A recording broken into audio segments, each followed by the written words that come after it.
ng Fedora, naka-DVD siya, bali hindi tayo mag-insert na mag-insert ng CD. Kaya pagka-install natin, pwede natin siyang iwanan. Ngayon, nililipat natin yung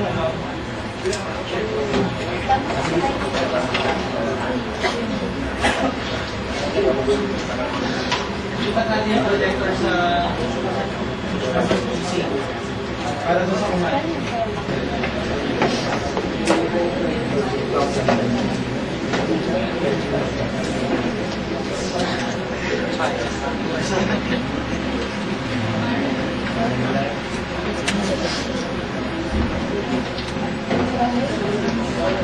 Dapat natin ang mga sabi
May kanya-kanya sila eh, ng nagulong. Kaya nagkaroon sila ng gulong, yung prime system standard. Ito naging standard ng prime system sa lahat ng klase ng Linux. Speaker nito, yan.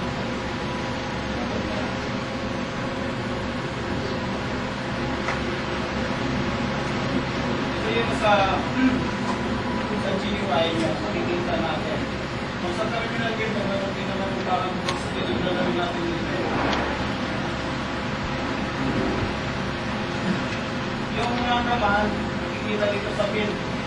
So, ito ang mga kaman na yan.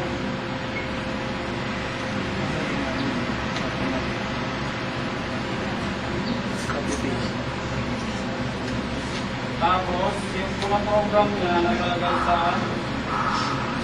ito.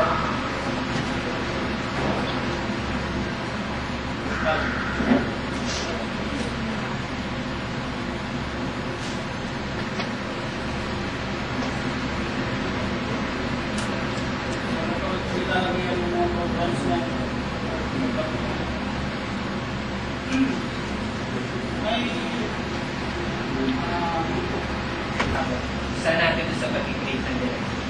Nag-create na yung directory ang command. Pinunin natin yung directory. Yan lang yung nasa desktop. Mag-create tayo ng directory. Mapapansin nyo to, directory yan. Desktop. Okay na. Example, create tayo ng directory. Make zero.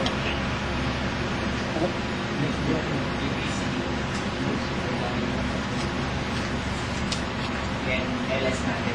ls is parang directory dir sa Windows. Napansin nyo, meron na siya. Directory siya. So, kung i-remove natin siya, atin.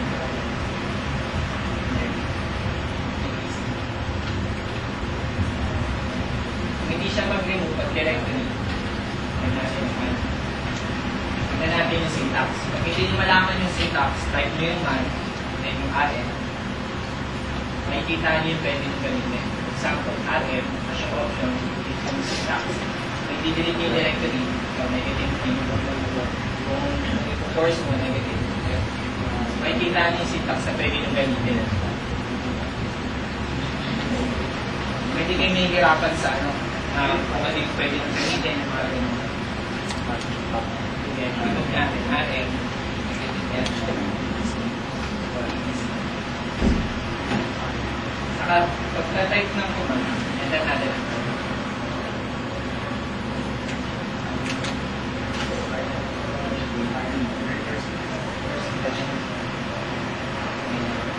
Pupunta kayo ng directory na pinaganda lang ng Linux. For example, punta ang directory ng desktop. Type ko lang yung D, tapos ko yung tab. Direction siya. Ano siya, parang sa program language yung parang may sense. Tama sa counter. Parang may sense sa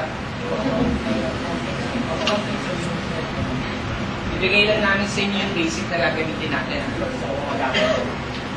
C, desktop. Tapos, for example, create tayo naman.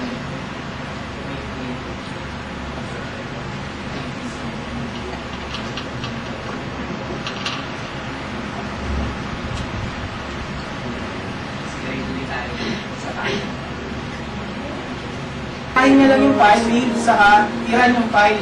Yung others naman, pwede niya lang i-open. Pero, i-execute yung ano, o i-open, ganun din. Pero wala silang sa dalawang others group, wala silang rights na mag-write. Hindi sila pwede lang pag-ulit yung file. For example, Excel file.